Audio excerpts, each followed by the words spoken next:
Hello everybody, Har Har Mahadev. કેમ છો કલેજાઓ? ધ્યાનભાઈ અને એના પપ્પા પૂજા કરે છે હો.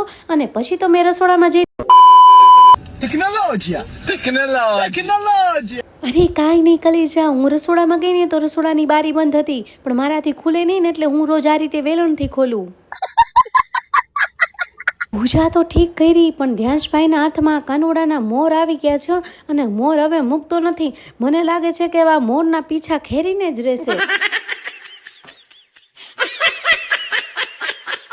તો મોર પાછા આપતો નથી, પણ હવે મારે રસોડામાં રસોઈ કરવા જવું છે, એટલે હું તો ત્યાંથી હાલતી થઈ જાઉં છું. અને જો રસોડામાં જઈ અને મેં રસોઈની તૈયારી ચાલુ કરી દીધી છે. આજે બનાવવાના છે આલુ પરોઠા, એટલે હું બટેકા બફવા મૂકું છું. પણ આ ઊભા ચીરી એટલા માટે કરું છું કે નવા બટેકા છે તો સરસ રીતે બફાઈ જાય. હવે હું લોટ બાંધી નાખું, પણ આ ડબ્બામાં છે ને મેં લોટ ચાળેલો જ બધો ભરેલો હોય, એટલે હું એમને એમ નાખું છું. વળી તમે કહેશો કે આ તો આરસુડી છે, જો તો ચાયડા વગરનો લોટ નાખવા માંડી, પણ એવું નથી કલેજા, આમાં ચાળેલો જ લોટ. હવે કલેજા મારો સરસ મજાનો લોટ બંધાઈ ગયો છે ને જો બટેટા બફાવા માંડ્યા છે, પણ મારે આદુ અને મરચાંને ખાંડવાના છે, એટલે આદુ અને મરચાં મેં ફ્રીજમાંથી કાઢી લીધા છે. ધ્યાનભાઈ જો આમથી આમ દોડતો દોડતો આવ્યો છે, જોઈ લ્યો. અને મોર તો હજી હાથમાં જ છે, મૂકતો જ નથી, અને એ મોરના પીછા ખેરીને જ રહેવાનો છે.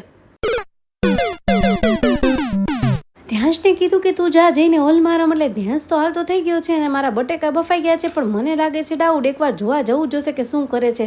જો આ ટુવાલેને ખેંચો, આ અરીસામાંથી જોઉં છું કે એ શું કરે છે. અને જો બાસ્કેટ છે ને સાયકલનું, એમાં મોરની અંદર એ નાખે છે, અને મને લાગે છે કે સાયકલની સવારી કરાવશે આ મોરને.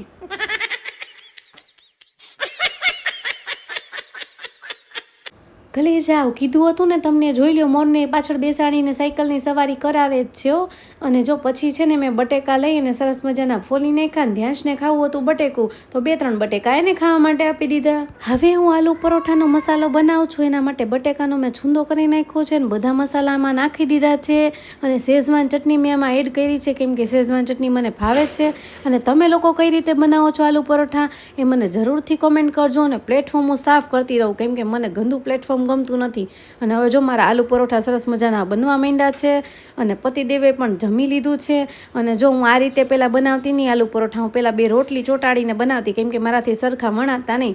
પણ સાસરે આવી તો મને સાસુમાએ આ રીતે વણતા શીખવાડી દીધા છે. અને જો સરસ મજાના મારાથી હવે બને પણ છે. તો ચાલો મળીએ હવે નેક્સ્ટ વિડીયોમાં. ત્યાં સુધી બધાને Tata bye bye. Like, follow, share કરતા જાજો કલેજા.